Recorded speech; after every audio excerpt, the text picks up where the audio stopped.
Hello, my 3D printer peeps. I'm here with the Creality CFS.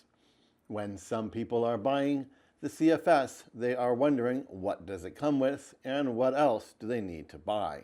So today, we're going to find out what's in the box. Let's get this over with. Be careful when opening any 3D printer accessory. Don't use anything overly sharp or overly force it, as you never know what's underneath the cardboard. I rest my case. The top of the CFS is directly beneath the cardboard.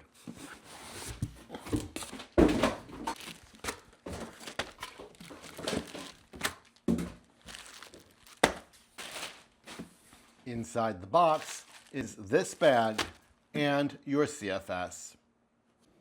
Inside the CFS, this rubber air blower. Everything else is inside this bag. You've got 2 buffer screws. This is for attaching the CFS buffer to the rear of the machine. One 1.5 millimeter 45 6-pin to 6-pin cable.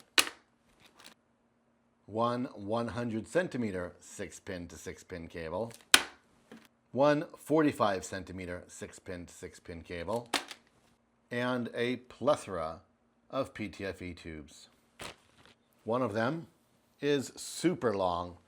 You should be able to use this to connect your CFS from any position, and you may cut it to length.